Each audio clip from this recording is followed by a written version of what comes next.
Here we are. It's live from Innovation Alley Podcast. It's your host, Chris Johnson, along with Carrie Stevenson. Heidi. And our guest today, Bryce North. How you doing? Bryce, you've been around the ecosystem for a little while. You've had a couple different startups, and you're onto something new and exciting. And I saw it in its infancy at Ramp Up Weekend. Absolutely. 8? Ramp Up Weekend 8? That was Rum 8, yes. This is Rum 8. And we are how many weeks now? Maybe 2 months later, 8 weeks later, give or take? Yeah, I think, that's November time, right? That feels good. Yeah, so maybe 3 months later. November. So now we expect even bigger results in the last 2 months. But so kick us off, Bryce. What's going on? And you're working on a thing called TrapTap. Yeah. So just give us a quick, what is a TrapTap? And then let's jump in and learn about what you've been up to on this adventure. Yeah, so my quick Twitter pitch here, it's a little device that's on your dash that's designed really to save you cash in that sense. So it's a light indicator for any speed traps, red light cameras, or cops with radar guns. And the takeaway from this is actually it's completely legal. So just as you think, it sits on your dash, flashes red for red light cameras, school zones, blues for any cops or radar guns, mobile speed traps, and that's all crowd-based. So you cop the radar gun, tap your little device, and warns every other driver that comes in that proximity. So when I'm helplessly barreling down Portage Avenue and I see a radar trap, I'm not going to panic. I'm going to remain calm. I'm going to just... You're going to slow down. I'm going to slow... Well, I'm driving slow already, Carrie. Come on. Of course. Barreling so I'm down going to tap a little device on my dash, and that's going to alert the next guy, Carrie, who is probably speeding, behind me.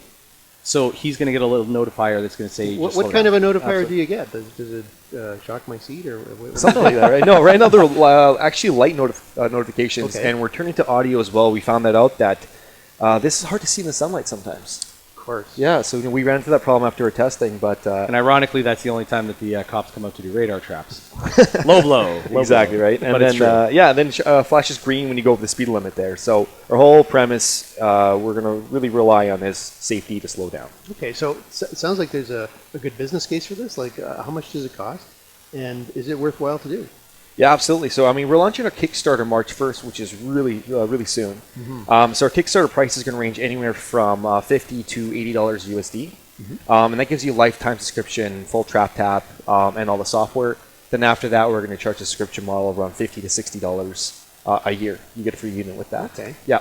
So one you had ticket one breaks speeding ticket, yeah. Pretty much. That's kind of how it works out, yeah. Yeah, depending on the speeding ticket. Yeah, you could save several years worth of subscriptions in one go, I think. So we have a nice little promo. To kind of gather pre-subscribers right now, you can go TrapTap.com, sign up, and have a chance to win a free TrapTap. And if you refer 5 friends, you'll also get a free TrapTap as well. So you can actually sign up now before the Kickstarter. That's the idea. We kind of want to build our list and give those guys who signed up a little bit early a bit of a perk.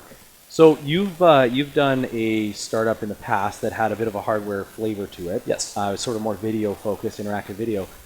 This has to be way easier, right? It's a lot easier. I'm working with guys who've done this before. They built microcontrollers, they've done plastics and molding. So I'm relying off their experience to get the hardware component out of there. The trade-off, though, with any hardware and software is that, you're a startup, you have a limited amount of funds. Now you have to spend money either developing software or developing the hardware, right? Yeah. Or the market.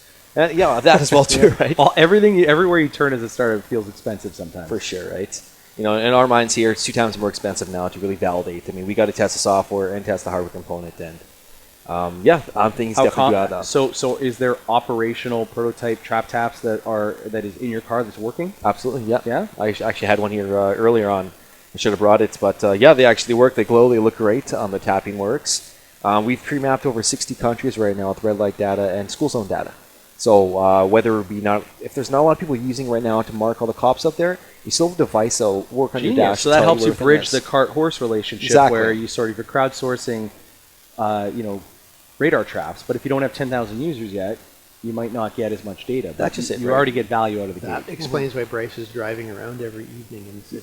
That's right. That's right.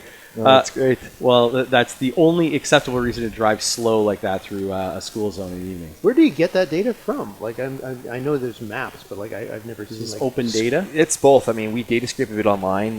There are maps you can purchase, and there are actually activist companies who make it their mandate to update to make sure every city red light camera school zone is up to date. Is that a really interesting market vertical? Have you been sort of looking at working with some of these extraordinarily passionate parent advocacy groups, etc., to sort of drive TrapTap out there? Are you seeing? I am a bit. I'm reaching out to a few of these guys.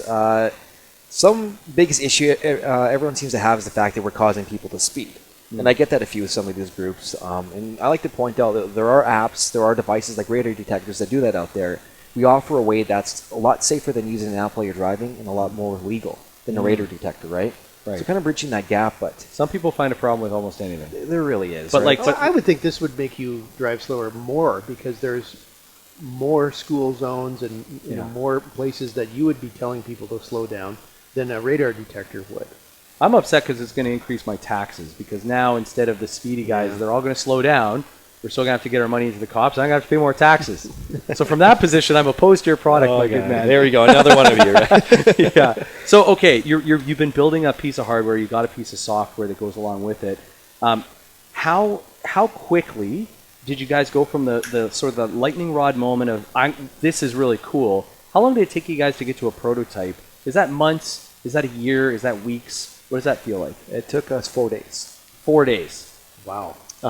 We were pretty lucky in that. Like I mentioned, our guys had done the hardware space before, so they had the computers. So you had a little bit of jump start with some existing Exactly. IP. So they ripped out their previous products, threw it into ours, and they just programmed to add LED sensors and lighting and all that to kind of make ours flash and work. Yeah.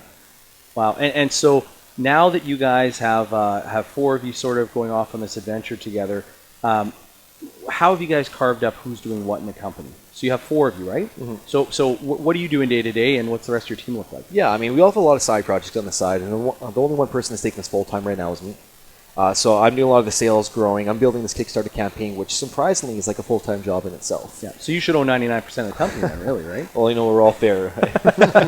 But my hardware guys, I mean, they're working on the software, the build.